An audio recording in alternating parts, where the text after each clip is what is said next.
മരിച്ച് ചത്ത് കിടക്കുന്ന ഒരു ശവത്തിന്റെ മാംസം തിന്നാൻ നിനക്ക് ഇത്ര ഇഷ്ടമാണോ?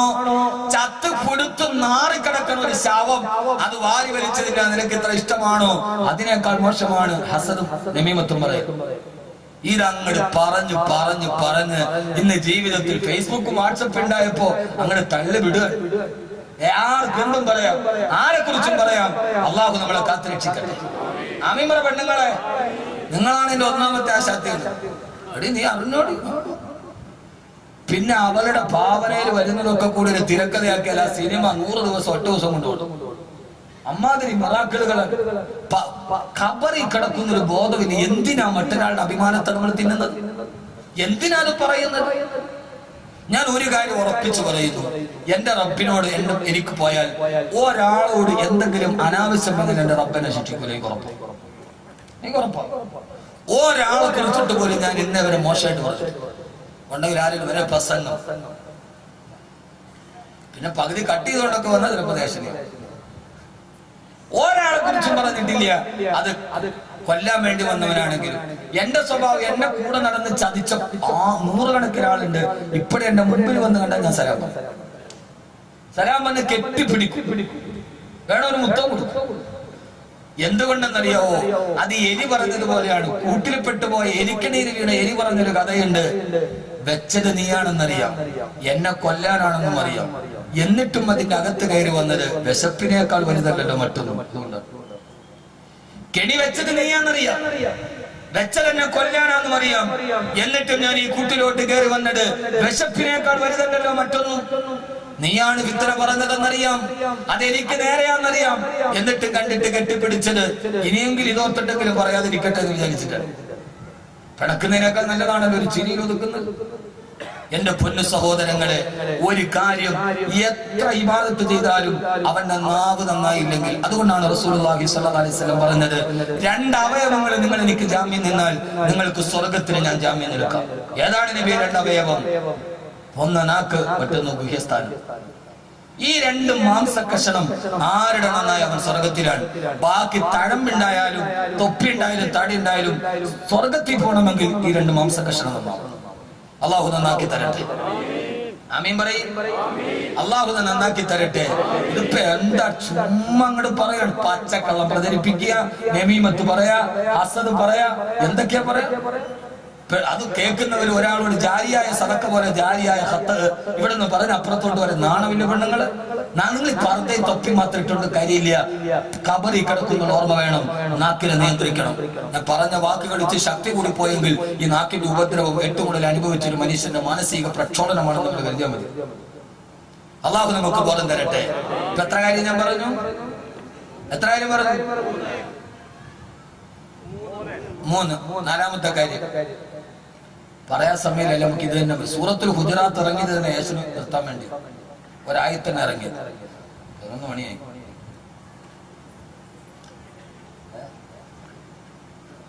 നാളെ പോകാമെന്നല്ല, പള്ളിയിലാണ് നടക്കുമായിരുന്നു, വീട്ടിൽ നടക്കൂല.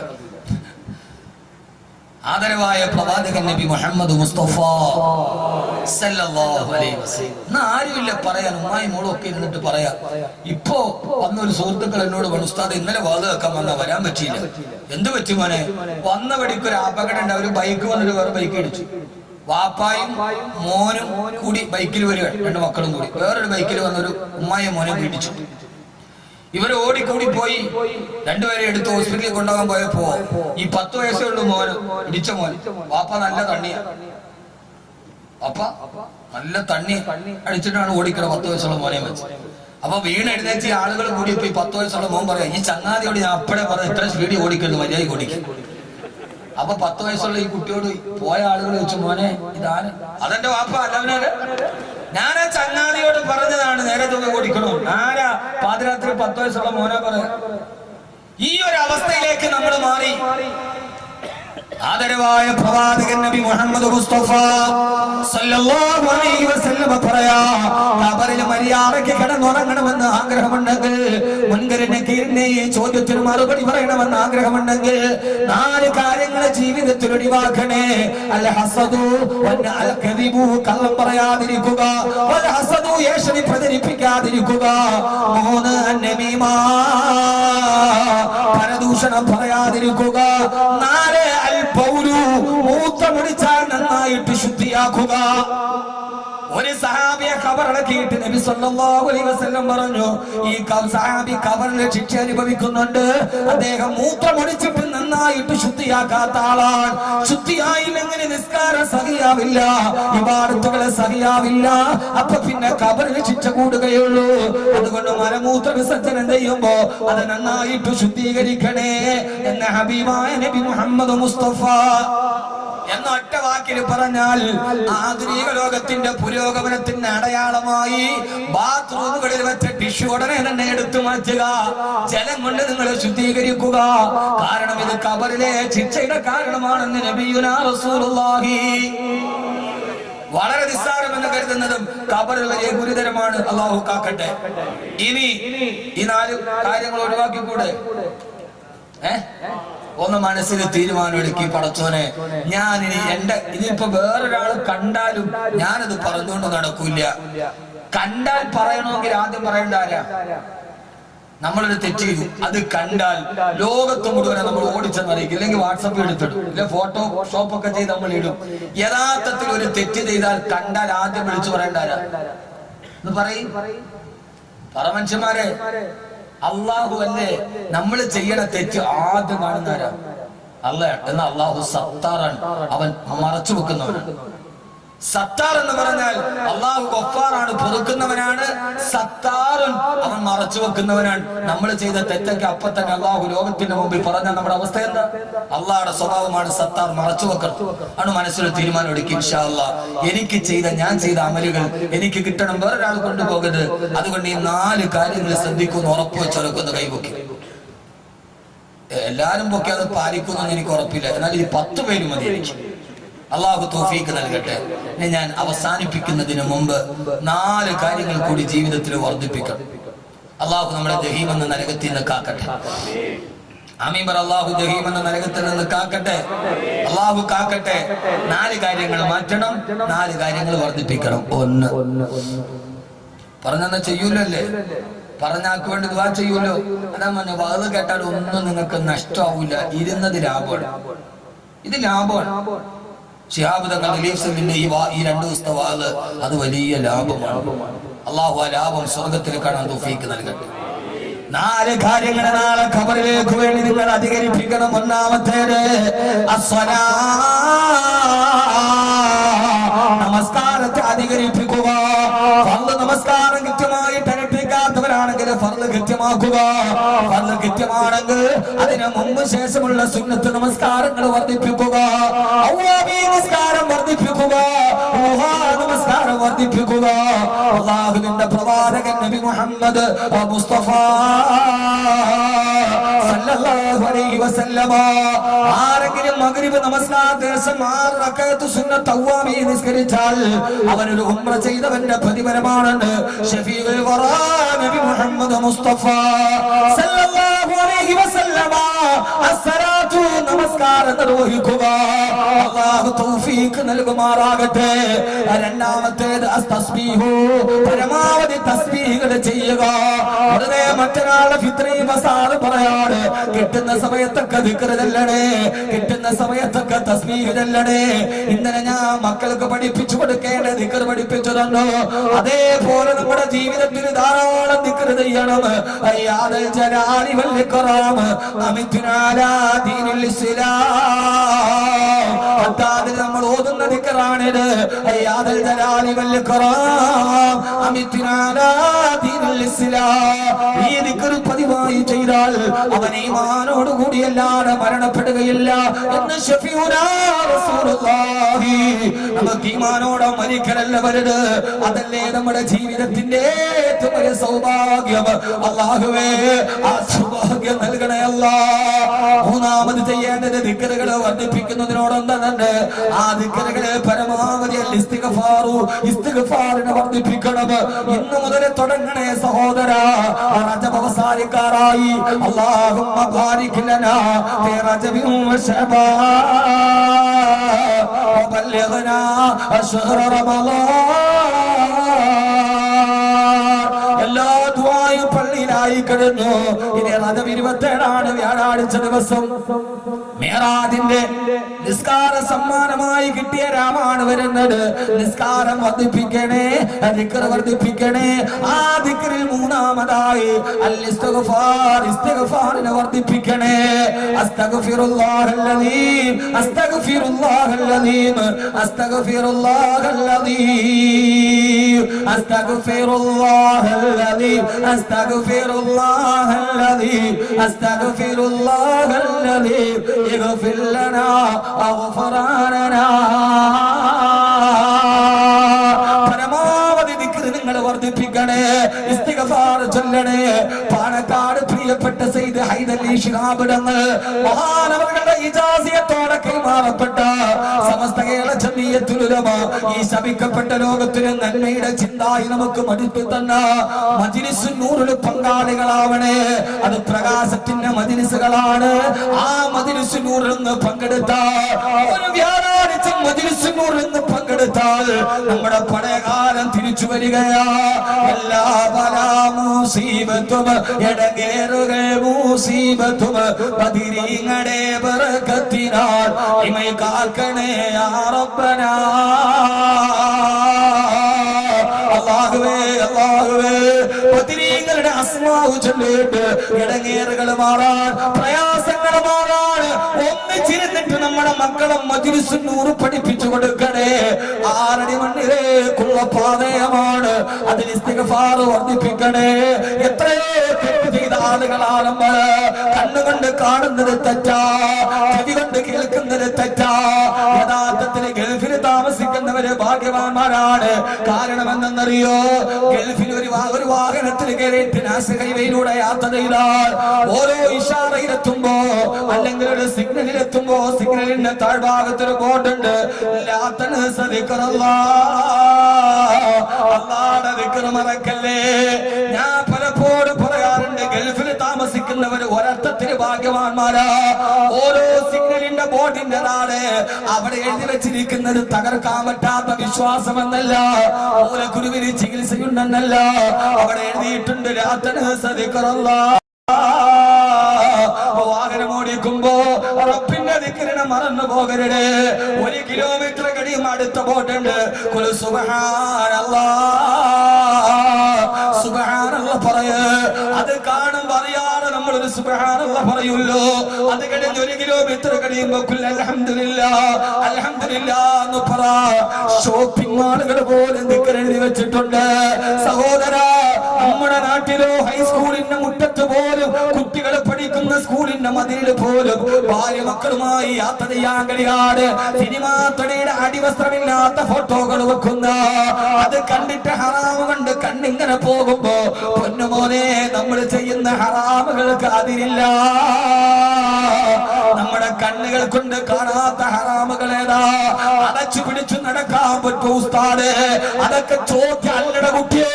അടച്ചു പിടിച്ച് നടന്നവരുണ്ട് ഉസ്താദേ. കണ്ണടച്ചിട്ട് നടക്കാൻ പറ്റുമോ? തർബിയത്ത് കിട്ടിയാൽ കണ്ണടച്ച് നടക്കുന്നവരുണ്ട്.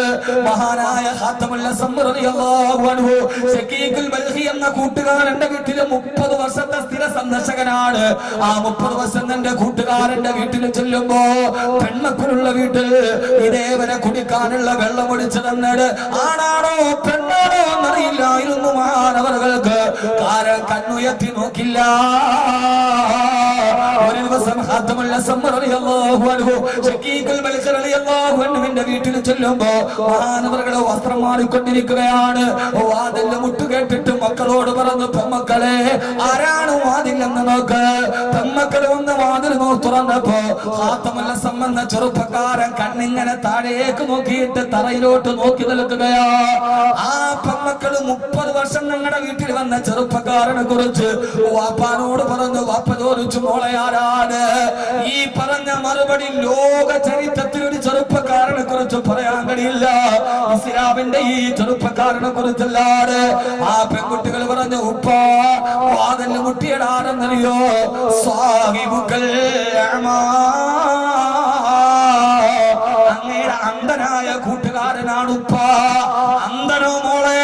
നോക്കുമ്പോ ഖാത്തമുൽ അസ്മ റളിയല്ലാഹു അൻഹു ആണ്. ഈ ചെറുപ്പക്കാരൻ അന്ധനല്ല. 30 വർഷക്കാരൻ തങ്ങളുടെ വീട്ടിൽ സ്ഥിരം വന്നിട്ട് തങ്ങളുടെ നേരെ കണ്ണുയർത്ത് നോക്കാത്തത് കൊണ്ട് ആ ചെറുപ്പക്കാരൻ അന്ധനാണെന്ന് ധരിച്ചിരുന്നു ഈ പെൺമക്കൾ. മഹാനായ ഖാത്തമുൽ അസ്മ റളിയല്ലാഹു അൻഹു അത്രയൊക്കെ ഈമാൻ നമുക്ക് എത്തിയിട്ടില്ല. അതുകൊണ്ട് നമ്മൾ കാണുന്നതൊക്കെ തെറ്റാണ്. ആ തെറ്റിന്റെ കാരണത്താൽ പരമാവധി ഇസ്തിഗ്ഫാർ ചൊല്ലണേ.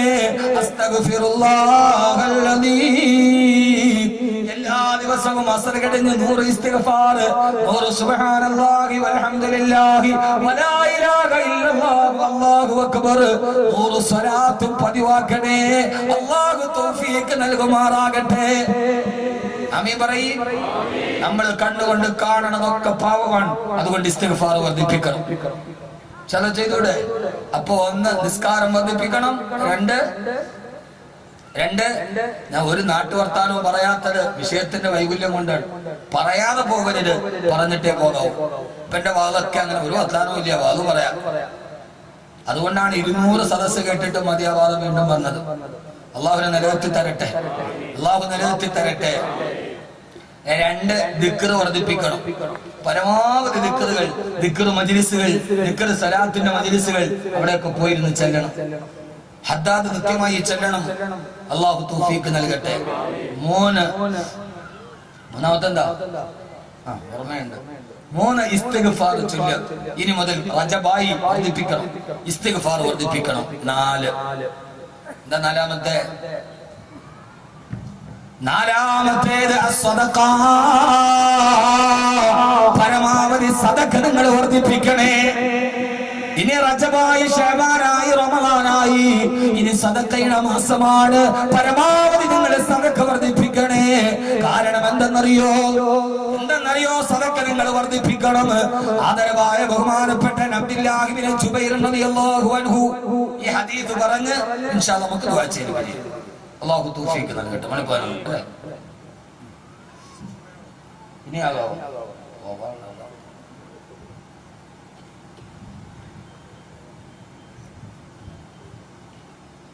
ഒത്തിരി ഒന്നും വാരി വലിച്ചോണ്ടാൽ നിങ്ങൾക്ക് ഉറക്കം വരും, ഞാൻ ക്ഷീണിക്കുകയും ചെയ്യും. ഇപ്പൊ ചൂടായ പിന്നെ ഞാൻ 1 മണിക്കൂർ സംസാരിക്കണം. കുഴഞ്ഞു വീണു, ആ സൈസ് ചൂടാ. ഇത് ചെറിയ പണിയല്ല, ഇത് പണി വല്ലാത്ത പണിയാണ്. അള്ളാഹു നമ്മുടെ ഉസ്താദന്മാർക്ക് ആഫിയത്ത് ആരോഗ്യം കൊടുക്കട്ടെ. അള്ളാഹു നമ്മുടെ മുൻഗാമികൾ അവര് ചലിപ്പിച്ചു വന്ന പാതയിലാണ് നമ്മൾ ജീവിക്കണം. അള്ളാഹു നമുക്ക് ഹക്കിന്റെ പാതയിൽ ജീവിക്കാൻ അള്ളാഹു തൗഫീഖ് നൽകട്ടെ. ദറസ് എടുത്തുകൊണ്ടിരിക്കുന്നു ജാമിയയിൽ. ആളുകൾ കൊണ്ടുവന്ന് കുളിക്കാൻ നേരത്ത് വല്ലാത്ത പനി. ഉസ്താദിനോട് ഉസ്താദെ പനി, കുളിക്കാൻ വെള്ളം ചൂടാക്കി വെച്ചിട്ടുണ്ട്. ചൂടാക്കി വെച്ച വെള്ളം കുടിക്കാൻ വേണ്ടി കുളിമുറിയിൽ കയറി നോക്കിയപ്പോ കുളിക്കാൻ തിരിച്ചപ്പോ ഖാദിമിനോട് ചോദിച്ചു, മോനെ ഇതെങ്ങനെ ചൂടാക്കി? ഇത് ഹീറ്റർ ഇട്ടിട്ട് ചൂടാക്കിയതാണ്. ഒഴിക്കാൻ വെച്ച വെള്ളം എടുത്ത് കയ്യിൽ നിന്ന് മാറ്റിയിട്ട് പറഞ്ഞു, മോനെ ഇത് ജാമിയയുടെ കരണ്ട് ചാർജല്ലേ ഇതിന്റെ വരയിൽ? അതേ ഉസ്താദെ. അവിടെ നിന്നിറങ്ങി അടുപ്പിൽ കൊണ്ടുപോയി ചൂട്ടുകെട്ട് വെച്ചിട്ട് വെള്ളം ചൂടാക്കി കുളിച്ചു. ജാമിയ നൂരിയിൽ ബഹുമാനപ്പെട്ട കാളമ്പാടി മുഹമ്മദ് മുസ്ലിയാർ നൂറല്ലാഹു മർക്കദ്. എല്ലാവരുടെ ജീവിതം നിങ്ങളൊന്ന് ചിന്തിക്കും, നിങ്ങളൊന്ന് ചിന്തിക്കവരെ ചെയ്തു. കുളിക്കാൻ കയറിയിട്ട് ആ വെള്ളത്തിൽ നിന്ന് വെളിയിറങ്ങി. കാരണം അവർക്ക് ആഖിറത്തെ പേടിയുണ്ടായിരുന്നു, ഖബറിൽ കിടക്കണമെന്നുള്ള ബോധമുണ്ടായിരുന്നു. അതുകൊണ്ട് കുളിച്ച വെള്ളം അത് ജാമിയ നൂരിയുടെ ചെലവിലാണെന്ന് അറിഞ്ഞപ്പോ അത് മറിച്ച് കളഞ്ഞിട്ട് ചൂടാക്കി വെള്ളം കൊണ്ട് കുളിച്ചു. അള്ളാഹു മഹാനവറുകളുടെ ഖബറിനെ വിശാലമാക്കട്ടെ. അവര് തെളിച്ചു തന്ന പാത നമ്മുടെ ജീവിതത്തിന്റെ പാതയാണ്. ആ വഴിയിലൂടെ നമ്മൾ സഞ്ചരിക്കണം. ആ വഴി നമ്മളെ സ്വർഗത്തിലെത്തിക്കുന്ന വഴിയാണ്.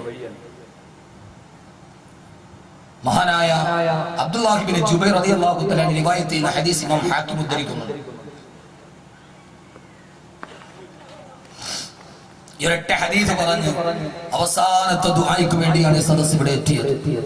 അല്ലാഹുവേ ഞങ്ങളെ നീ കബൂലാക്കണേ അല്ലാഹ്.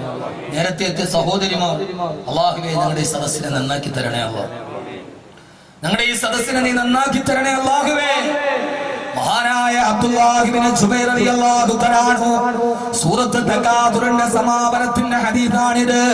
ഒരു ദിവസം ഹബീബായ നബിയുനാ റസൂലുള്ളാഹി സ്വല്ലല്ലാഹു അലൈഹി വസല്ലമ ഞങ്ങളുടെ മുമ്പിൽ സൂറത്ത് തകാതുർ ഓതി അൽഹാകുമുത് തകാതുർ അൽഹാകുമുത് തകാതുർ ഹത്താ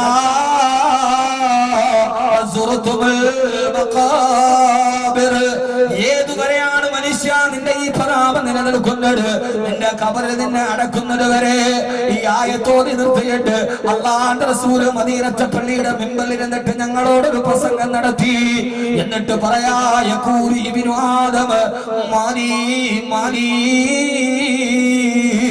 ആദമിന്റെ സന്തതികൾ വിളിച്ചു പറയാണ് മാലി മാലി, എന്റെ സമ്പാദ്യമേ എന്റെ സമ്പാദ്യമേ എന്റെ സമ്പാദ്യമേ എന്നാദമിന്റെ മക്കൾ വിളിച്ചു പറയുന്നുണ്ട്. ആ സമയത്തെല്ലാം ഹബീബായ നബി തങ്ങൾ ചോദിക്കുകയാ, പണം പണം എന്ന് പറഞ്ഞവൻ കെട്ടിപ്പിടിച്ചു നടന്നിട്ടും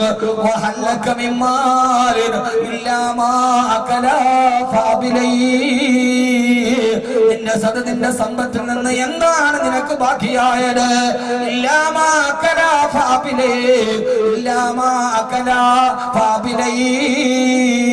നീ കഴിച്ചതെല്ലാം വിസർജ്യമായിട്ട് വെളിയിൽ പോയല്ലോ. സമ്പത്തിന്റെ ഭൂരിഭാഗം ചെലവഴിച്ചത് ഭക്ഷണത്തിനാണ്, അത് മുഴുവനും വിസർജ്യമായി വെളിപ്പോയല്ലോ. നീ ധരിച്ച വസ്ത്രങ്ങളെല്ലാം മണ്ണിലേക്ക് നുരുമ്പി നുരുമ്പി പോയല്ലോ. എന്താണ് മോനെ നിന്റെ സമ്പത്തിന് ബാക്കിയായത്?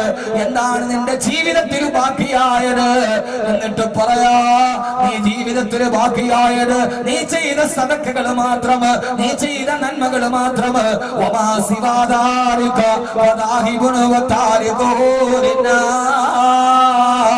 അതൊഴിച്ചതെല്ലാം നിന്റെ ജനങ്ങൾ കൊണ്ടുപോയതാണ്. നീ ചെയ്ത നന്മകളാണ് നിന്റെ 6 അടി മണ്ണിലേക്ക് ബാക്കിയുള്ളത്. ഞാൻ ഈ സദസ്സിൽ വന്നിരുന്നപ്പോ ഒരു സഹോദരൻ എന്നോട് പറഞ്ഞു, ഉസ്താദേ ഒരു സദഖയുണ്ട് അറബി കോളേജിന് വേണ്ടി, ഹിഫ്ള് കോളേജിന് വേണ്ടി. ആ സഹോദരൻ നിറഞ്ഞ മനസ്സോടെ കയ്യിലേൽപ്പിക്കുമ്പോ ഹൃദയമല്ലാതെ തണുത്തു പോയി. സഹോദരങ്ങളെ, അള്ളാഹു നമുക്ക് നിലനിർത്തി അനുഗ്രഹിക്കുമാറാകട്ടെ. അള്ളാഹു നിലനിർത്തി അനുഗ്രഹിക്കുമാറാകട്ടെ. എന്റെ ജീവിതത്തിൽ ഒരു സമ്മാനം പോലെ എപ്പോഴാണ് മരണം വരുന്നതെന്നറിയില്ലല്ലോ, ഏത് സമയത്താണ് മരണം വരുന്നതെന്നറിയില്ലല്ലോ. കേരളത്തെ നടിക്കൊരു മരണമുണ്ട്. ഇബ്രാഹിം മൗലവി എന്ന ആലിമായ ഒരു സഹോദരൻ, അദ്ദേഹത്തിന്റെ ഉമ്മ വയനാട്ടിലാണ്. അവിടെ ഉമ്മയെ കാണാൻ പോയി. മൂവാറ്റുപുഴയിൽ നിന്ന് 16 വയസ്സുള്ള മോള് ഉമ്മയുടെ ഖിദ്മത്തിന് വയനാടിലാ. തിരിച്ചിറങ്ങുമ്പോ വാപ്പാനോട് പറഞ്ഞു, വാപ്പാ എനിക്കും കൂടെ വരണം, എനിക്ക് ഉമ്മാന്റെ കൂടെ വരണം, എനിക്ക് എന്റെ വീട്ടിൽ വരണം. മോളെ ഉമ്മുമാക്ക് ഖിദ്മത്തിന് ആരുമില്ല, പൊന്നുമോൾ ഇവിടെ നിൽക്ക ഇല്ല. ഉപ്പ കരയാൻ തുടങ്ങി. 16 വയസ്സുള്ള മോള്. മക്കളെ കരഞ്ഞാ പിന്നെ നമ്മുടെ കൽവിളകുമല്ലോ. അവന്റെ കണ്ണീര് കണ്ടാൽ കൽബ് വല്ലാതെ പൊട്ടിക്കരയുമല്ലോ. നിർബന്ധത്തിന് വഴങ്ങി ഉപ്പാന്റെ ഉമ്മാന്റെ കൂടെ കൂടി.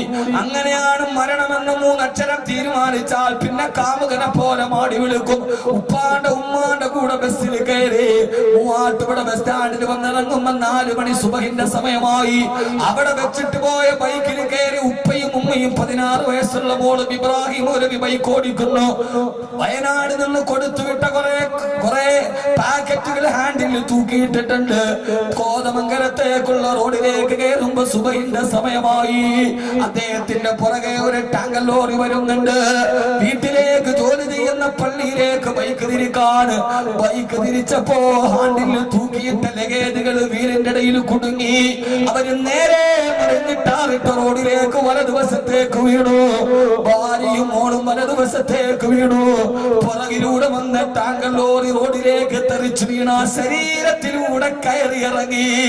ശബ്ദം കേട്ട് ഡ്രൈവർ വണ്ടി നിർത്തി. ചാടി ഇറങ്ങുമ്പോൾ മുമ്പിലെ ടയറിന്റെ മുറകിൽ ആ പ്രിയപ്പെട്ട ഭാര്യയുടെ അരയിലോട്ട് കയറി നിൽക്കുന്ന വീല്, താഴത്തെ ബായ്ക്ക് ഭാഗത്തെ വീലിന്റെ അടിയിൽ പൊന്നുമോളുടെ ശരീരം ചതഞ്ഞിറഞ്ഞ് കിടക്ക. ഇബ്രാഹിം മൗലവി ഇടത്തോട്ട് തെറിച്ചു വീണു. ആ തെറിച്ചു വീണ മനുഷ്യൻ ചാടി ഇടനേക്കുമ്പോ അല്ലാ അദ്ദേഹത്തിന്റെ വലത്തെ കൈ തോളോട് ചേർന്ന് വണ്ടിയുടെ ശരീരത്തിൽ വണ്ടിയോടെ വീലിന്റെ അടിയിൽ കിടന്ന് ചതഞ്ഞരഞ്ഞു പോയി. ചാടി എഴുന്നേക്കുമ്പം ഒരു നിമിഷം കൊണ്ട് ആ മനുഷ്യന് വലത്തെ കൈ പൂർണ്ണമായിട്ടില്ല. ഒരു കൈ നഷ്ടപ്പെട്ട മനുഷ്യൻ ചോര ഒലിപ്പിച്ചുകൊണ്ട് ആ സമയത്ത് ചാടി എഴുന്നേക്കുമ്പോ വാഹനത്തിന്റെ അടിയിൽ കിടന്ന് മോള് വിളിക്കുന്നുണ്ട് ഉപ്പാ. ആ മനുഷ്യനോട് കൂടിയ നാട്ടുകാരുടെ മുമ്പിൽ ഒന്നും ചെയ്യാൻ കഴിയുന്നില്ല. ടാങ്കർ ലോറിയുടെ അടിയിലാണ് മയ്യത്ത് കിടക്കുന്നത്. ആ മനുഷ്യൻ ഒരു കൈ നഷ്ടപ്പെട്ട മനുഷ്യൻ പ്രാന്തനെ പോലെ ഓടി, എന്റെ പൊന്നുമോളെ ഒന്ന് രക്ഷിച്ചു തരുമോ, എന്റെ പൊന്നുമോള് ആ ടയറിന്റെ അടിയിൽ നിന്ന് എടുക്കാൻ കഴിയോ? ഏത് കോടീശ്വരനും നിസ്സഹായനാകുന്ന സമയം അവസാനം എയർഫോഴ്സ് വന്ന് ടാങ്കർ ലോറി വലിച്ചു മാറ്റിയിട്ടാണ് മയ്യത്ത് വെളിയിലോട്ടെടുക്കുക. അപ്പോഴേക്കും ഭാര്യ വിട പറഞ്ഞു. മോളുടെ ശരീരത്തിൽ അനക്കമുണ്ട്. 4 മണിയായപ്പോ പൊന്നുമോളും വഫാത്തായി. ഇബ്രാഹിം മൗലവി എറണാകുളം അമൃത ഹോസ്പിറ്റലിൽ കൈ നഷ്ടപ്പെട്ട ഐസിന് ബോധം കെട്ട് കിടക്കുന്നു. എന്റെ പ്രിയപ്പെട്ട സഹോദര, ഒരൊറ്റ നിമിഷം കണ്ടാണ് ആ പാവപ്പെട്ടവന്റെ ജീവിതം നഷ്ടപ്പെട്ടത്. വലത് കൈയും നഷ്ടപ്പെട്ടു, ഭാര്യയും പൊന്നുമോളും നഷ്ടപ്പെട്ടു. അദ്ദേഹത്തെ കാണാൻ പോയപ്പോ അമൃത ഹോസ്പിറ്റലിലെ ഐസിന് 7ാമത്തെ ദിവസമാണ് ബോധം വീഴുന്നത്. ബോധം വീണപ്പോഴേ ആരുമായൊരു മനുഷ്യൻ സ്വന്തമായിട്ടൊരു വീട് പോലുമില്ല. 6 വർഷം മുമ്പ് എന്നെ വാദന കണ്ടപ്പോ പറഞ്ഞ വാക്കവി ദുആ ചെയ്യണേ സ്വന്തമായിട്ടൊരു വീടിന്. ഈ അപകടം നടന്നപ്പോ ഞാൻ അന്വേഷിച്ചു, ഒരു വാടക വീട്ടിലാണ് ഇപ്പോഴും താമസിക്കുന്നത്. 6 ദിവസം കഴിഞ്ഞ് ബോധം വീണപ്പോ അടുത്ത് നിന്നവരോട് പറഞ്ഞതെന്നറിയോ, എന്റെ വലത്തെ കൈ ചതഞ്ഞരഞ്ഞു പോയിന്ന്. എന്റെ ഭാര്യയോടും മകളോടും പറയല്ലേ, മരിച്ചത് അദ്ദേഹം അറിഞ്ഞിട്ടില്ല. ആളുകൾ പറഞ്ഞ് അപ്പുറത്തെ ഐസിന് ഭാര്യയും മക്കളുമുണ്ട്. സ്വാദം വന്നിടനെ എന്റെ വലത്തെ കൈ പോയെന്ന് എന്റെ ഭാര്യയോടും മകളോടും പറയരുത്. അവർക്കത് സഹിക്കാൻ പറ്റൂല. തന്റെ ഭാര്യയും മകളും 6 മണ്ണിലേക്ക് പോയിട്ട് 6 ദിവസമാണെന്ന് ആ പാവപ്പെട്ടവൻ അറിഞ്ഞില്ല. സഹോദരങ്ങളെ, ഒരു നിമിഷം മതി മനുഷ്യന്റെ ജീവിതം മാറി മറിയാൻ. ഇന്നലെ കോട്ടക്കലെ അപകടത്തിൽ ചൊക്ലിയിലെ ഒരു പാവപ്പെട്ട ഉമ്മയ്ക്കും വാപ്പയ്ക്കും നഷ്ടപ്പെട്ടത് സലാം പറഞ്ഞു പോയ 3 മക്കളാണ്. അല്ലാഹുവേ, അല്ലാഹുവേ, നിന്നോടല്ലാതെ ഞങ്ങൾ ആരോട് ചോദിക്കാൻ? നീയാണ് വിധിക്കുന്നവൻ, നീയാണ് തിരക്കഥ മെനയുന്നവൻ. നിന്റെ അടുക്കലാണ് ഓരോ ചലനവും. ഇവിടെ നിന്നൊരു കാല് വെക്കുന്നതും മരണത്തിലേക്കാണോ ജനനത്തിലാണോ എന്നറിയുന്നത്. അർ-റഹ്മാനു അലൽ അർശി ഇസ്തവാ, അർശിന്റെ അധിപതിയേ നീയാണ് അല്ലാഹുവേ. ഞങ്ങളുടെ അടുത്ത നിമിഷം ഏതാണ് ഞങ്ങൾക്കറിയില്ല അല്ലാഹ്. ഞങ്ങളുടെ ജീവിതം നീ ഖൈറിലാക്കണേ അല്ലാഹ്. അതുകൊണ്ട് ജീവിതത്തിൽ ഇനി നന്മകളുടെ പക്ഷത്ത് നിലനിൽക്കണം, നന്മയുടെ പാതയിലൂടെ നടക്കണം. ജീവിതത്തിലും മരിച്ചാലും ദുആ ചെയ്യാൻ കുറച്ച് നന്മകൾ ജീവിതത്തിൽ നമ്മൾ ബാക്കിയെടുക്കണം. അല്ലാഹു തൗഫീഖ് നൽകട്ടെ. ആരൊക്കെ എന്തൊക്കെ പറഞ്ഞോട്ടെ, നമ്മുടെ ജീവിതം പടച്ചറപ്പിന്റെ മുമ്പിൽ കണക്ക് പറയാൻ ഒരു ഹറാമും ബാക്കിയില്ലാത്ത ജീവിതമാകണം. അതിനാണ് ജീവിക്കുന്ന ആരും പറയട്ടെ, ബാക്കവിയെ കുറിച്ച് പറയട്ടെ, ഫൈസിയെ കുറിച്ച് പറയട്ടെ, ഹാജിയാരെ കുറിച്ച് പറയട്ടെ, ഇതിന്റെ പ്രവർത്തകരെ കുറിച്ച് പറയട്ടെ, വിഷയമല്ല. ഞങ്ങൾക്ക് വേണ്ടത് റബ്ബിന്റെ തൃപ്തിയാണ്. എനിക്ക് 3 മക്കളാണ്. എന്റെ മക്കള് ഞാൻ മരിച്ചിട്ട് കരയാൻ മറന്നുപോയാലും എന്റെ മയ്യത്തിന്റെ മുമ്പിൽ കരയാനും ദുആ ചെയ്യാനും 100 കണക്കിന് മക്കളെ നിർത്തിയിട്ടാണ് ഞാൻ മരിച്ചു പോകുന്നത്. ഡിസംബർ 30-ന് ശംഖുമുഖത്ത് പ്രസംഗം കഴിഞ്ഞ് നേരെ പോയി പട്ടാമ്പിയിൽ പുതുവത്സര പ്രഭാഷണത്തിന്. ഡിസംബറിന്റെ തണുപ്പ്. അവിടുന്ന് തിരുവനന്തപുരത്ത് നിന്ന് സീറ്റിൽ കയറി ഉറങ്ങിയതാണ്. എഴുന്നേൽക്കുന്നത് ഒറ്റപ്പാലത്തിന്റെ ഹിഫ്ദ് കോളേജിന്റെ മുറ്റത്താണ്. അബു വന്നിട്ട് തട്ടി എഴുന്നേൽപ്പിച്ചു, ഉസ്താദേ എഴുന്നേൽക്ക്. എഴുന്നേറ്റ് ഡോറ് തുറന്നിറങ്ങുമ്പോ ഡിസംബറിന്റെ മരം കോച്ചുന്ന തണുപ്പ്, തലയിൽ കെട്ടിയ ഷാൾ ഇങ്ങനെ കൂട്ടി കൈ ഇങ്ങനെ വിറക്കുന്നുണ്ട്, തണുപ്പെടുത്തിട്ട് പാലക്കാടൻ തണുപ്പ്. വെളിയിലോട്ടിറങ്ങുമ്പോ ഞാൻ കണ്ട കാഴ്ച, ആ ഡിസംബറിന്റെ തണുപ്പിൽ 11 വയസ്സ് പോലും പ്രായമാകാത്ത എന്റെ ഹിഫ്ള് കോളേജിലെ ഹാഫിളീങ്ങളായ പൊന്നുമക്കള് ആ സമയത്ത് ഒതുവെടുത്തിട്ട് അവര് തഹജ്ജുദ് നിസ്കരിക്കുകയാണ്. അവിടെ ഖുർആൻ അവരുടെ മുമ്പിൽ ഇരിക്കുന്നുണ്ട്. ആ പൊന്നുമക്കൾ 50 എണ്ണവും, ചിലതൊക്കെ ഇത്ര പോലുമില്ല, അവരവിടെ ഉറക്കമായിട്ട് തഹജ്ജുദ് നിസ്കരിക്കുന്നുണ്ട്. നേരെ ഒതുവെടുത്ത് സുബഹിയുടെ ബാങ്ക് കാത്തു നിന്നു. വെളിയിൽ ഞാൻ വന്നത് കുട്ടികൾ അറിഞ്ഞിട്ടില്ല. ലൈറ്റ് ഓഫ് ആക്കിയിട്ട് തഹജ്ജുദാണ്. വരാന്തയിലൂടെ സുബഹിന്റെ ബാങ്ക് കാത്ത് നടക്കുമ്പോ ഒരു ദുആ കേട്ടു. എന്റെ പൊന്നുമക്കൾ അല്ലാഹുവേ, വഅദ് പറഞ്ഞ് വരുമ്പോ ഞങ്ങൾക്കുള്ള അന്നത്തിന്റെ വകയുമായി വരുന്ന ഞങ്ങളുടെ ബാക്കവി ഉസ്താദിന് സ്വർഗം കൊടുക്കണേ അല്ലാ. എന്റെ ജീവിതത്തിൽ എന്റെ ഹൃദയത്തിൽ അത്ര തണുപ്പുണ്ടായതുപോലെ പിന്നൊരു തണുപ്പുണ്ടായിട്ടില്ല. ഞങ്ങളെ സഹായിക്കുന്നവരെ നീ സഹായിക്കണേ അല്ലാ. അതുകൊണ്ട് ഞാൻ പറയുന്നത് സഹോദരങ്ങളെ, മരിച്ചതിന് ശേഷം മലന്ന് കിടക്കുമ്പോ അഭിമാനത്തോടെ ഓർക്കാൻ കഴിയുന്ന സൽക്കർമ്മങ്ങളെ ജീവിതത്തിൽ ബാക്കിയാക്കി വിട പറയാൻ ധൈര്യമുണ്ടോ? എന്നാൽ ജഹീമിനെ കാണുന്ന നേരം നിങ്ങൾ അല്ലാഹുവിന്റെ സ്വർഗത്തിലേക്ക് നടന്നു പോകേണ്ടവരാണ്. അല്ലാഹു നമ്മളെ അവിടെ എത്തിക്കുമാറാകട്ടെ. അതുകൊണ്ട് ജീവിതത്തിലെ നന്മകൾ വർദ്ധിപ്പിക്കണം. 4ാമത്തെ കാര്യം, ഏറ്റവും നല്ല നന്മ, നിങ്ങൾ സദഖ വർദ്ധിപ്പിക്കണേ. അല്ലാഹു സ്വീകരിക്കുമാറാകട്ടെ. അല്ലാഹു സ്വീകരിക്കുമാറാകട്ടെ. അല്ലാഹു സ്വീകരിക്കുമാറാകട്ടെ. ഞാൻ ഇവിടെ വന്നിരിക്കും ഒരു സഹോദരൻ, എന്റെ കയ്യിൽ 25,000 രൂപ ഉസ്താദേ ഹാഫിളീങ്ങൾക്കാണ്, ഞാൻ ചോദിച്ചിട്ടില്ല. അല്ലാഹു ആ സഹോദരന് ഖൈർ നൽകട്ടെ. നമ്മുടെ ദുആക്ക് വേണ്ടി എത്രയെത്ര ആളുകൾ, എത്രയോ ആളുകൾ അല്ലാഹു സ്വീകരിക്കട്ടെ. ഈ തൃശ്ശൂരുള്ള ഈ പാവറട്ടിക്കടുത്തുള്ള ഒരു കുടുംബം, മകൾക്ക് മാനസികമായി നല്ല വളർച്ചയില്ല. 2 വർഷം മുമ്പാണ് എന്റെ പ്രിയപ്പെട്ട ഇബ്രാഹിം ഹാജിയുടെ വീട്ടിലിരിക്കുമ്പോൾ അല്ലാഹു കുടുംബത്തിന് ബറക്കത്ത് നിറച്ചു കൊടുക്കട്ടെ, നന്മ നൽകട്ടെ. സ്നേഹിക്കാൻ മാത്രം അറിയുന്ന മേൽക്കൂരയുടെ കീഴിൽ ഇങ്ങനെ ഇരിക്കുമ്പോ ആ മകളുമായിട്ട് എന്റെ അടുക്കൽ വരുന്നത്, ഞാൻ പറഞ്ഞ എല്ലാ സദസ്സിലും പങ്കെടുത്ത് ദുആയിലാക്ക്. 2 വർഷം കഴിയും ഇൻഷാ അല്ലാഹ് റബ്ബ് മാറ്റം തരും. ഇന്ന് അസറകന് ഞാൻ വീട്ടിൽ പോയി, അന്ന് നന്നായിട്ട് സംസാരിക്കാത്ത പൊന്നുമോള് സ്ഫുടമായിട്ട് സംസാരിക്കുന്നു. കണ്ണീരോടെ 2 വർഷം മുമ്പ് ഇബ്രാഹിം ഹാജിയുടെ വീട്ടിൽ വന്ന് എന്നെ പരിചയപ്പെട്ട ആ വാപ്പയും ഉമ്മയും പറഞ്ഞു, ഉസ്താദേ സമാധാനമായി 2 വർഷമാകുന്നു നിങ്ങളെ പരിചയപ്പെട്ടിട്ട്. എന്റെ പൊന്നുമോളുള്ള കാര്യം സ്വന്തമായി ചെയ്യാൻ തുടങ്ങി, നന്നായിട്ട് സംസാരിക്കാൻ തുടങ്ങി. അല്ലാഹു ആ പൊന്നുമോൾക്ക് എല്ലാവിധ ഖൈറും ഇനിയും അല്ലാഹു നൽകട്ടെ. അല്ലാഹു ഇനിയും നല്ല മോളാക്കി കൊടുക്കട്ടെ. ആ കുടുംബത്തിന്റെ പ്രയാസങ്ങൾ മുഴുവനും റബ്ബ് മാറ്റി കൊടുക്കട്ടെ. ഞാൻ ഈ പറയുന്നത് എന്റെ ദുആ സദസ്സ് വലുതാണെന്ന് പറയാനല്ല, പക്ഷേ ഇഖ്ലാസോടെ നന്മയോടെ ഈ സദസ്സിൽ വന്നവരൊക്കെ ഇന്ന് അൽഹംദുലില്ലാഹ് സന്തോഷവാന്മാരാണ്. അല്ലാഹു സ്വീകരിക്കുമാറാകട്ടെ. എല്ലാ സദസ്സിലും ചോദിക്കുന്നത് പോലെ ഇൻഷാ അല്ലാഹ് ഒരു 33,333 രൂപ ഏത് കാര്യമാണോ നിയത്ത് ചെയ്തിട്ട് പറയുന്നത്, അല്ലാഹു കബൂലാക്കട്ടെ, അല്ലാഹു സ്വീകരിക്കുമാറാകട്ടെ. ഇനി ആരും എഴുന്നേക്കത് ഈ സദസ്സിനോട് 10 മിനിറ്റുള്ള ഈ സദസ്സ് പിരിയും. അല്ലാഹുവേ സ്വീകരിക്കണേ അല്ലാ. ഇന്ന് സമയം പോയത് അറിഞ്ഞിട്ടില്ല. ഇന്ന് എങ്ങനെ ഈ 2.5 മണിക്കൂർ കഴിഞ്ഞു എന്ന് പിടുത്തമില്ല. നമ്മൾ ലയിച്ച് 2 സദസ്സും അങ്ങനെ തന്നെ ഇരുന്നു. റബ്ബേ, ഈ റജബിന്റെ രാത്രിയെ നീ ഞങ്ങൾക്ക് ദുആയ്ക്ക് ഇജാബത്തുള്ള രാത്രിയാക്കണേ അല്ലാ. ഏത് പ്രയാസങ്ങളാണോ മാറ്റണേ അല്ലാ. ഒരു 33,333 രൂപ ഈ സദസ്സിന് വേണ്ടി, ഈ ഇൽമിന്റെ സദസ്സിന് വേണ്ടി, ഇതിന്റെ ചെലവ് കഴിഞ്ഞ് ബാക്കി കിട്ടുന്നത് കൊണ്ട് ഒരു പാവപ്പെട്ട മനുഷ്യനൊരു കൊച്ചു വീട് കൊടുക്കണം.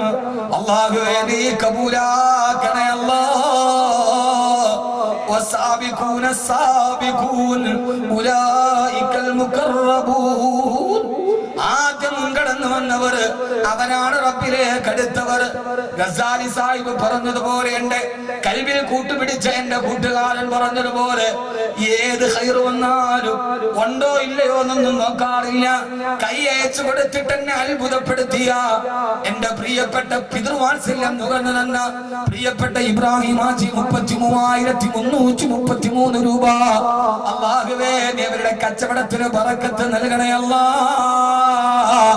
ഐശ്വര്യം പ്രദാനം ചെയ്യണേ അല്ലാ, എല്ലാവിധ നിഅമത്തുകളും നീ ആവോളം നൽകി ശർറുകളെല്ലാം തട്ടിമാറ്റണേ അല്ലാ. ഈ വിനീതന്റെ അതിന് മാത്രം ഒരു മകന്റെ വാത്സല്യത്തോട് അല്ല, ഒരു ചേട്ടന്റെ വാത്സല്യത്തോട് ഇവിടെ എത്തിയതാണെന്ന് തങ്ങിയതാണെന്ന് തിരിച്ചു പോവുകയാണ് ഒരു പാവപ്പെട്ടവന്റെ വാത് കേൾക്കാൻ. റബ്ബേ, അദ്ദേഹത്തിന് പ്രിയപ്പെട്ട ഭാര്യക്കും നീ ആഫിയത്തും ആരോഗ്യവും അവസാനം വരെ നിലനിർത്തി കൽബിന് സമാധാനവും സന്തോഷവും ഐശ്വര്യവും നൽകണേ അല്ലാ. മക്കളെ നീ കബൂലാക്കണേ അല്ലാ. വലിയ ആഗ്രഹത്തോടെ ആലിമീങ്ങളോടുള്ള സ്നേഹം കൊണ്ട് കുഞ്ഞുമക്കളെ ഹാഫിളീങ്ങളാക്കാനുള്ള പരിശ്രമത്തിലാണ്. ആ പൊന്നുമക്കളെ നീ ഹാഫിളീങ്ങളാക്കണേ അല്ലാ.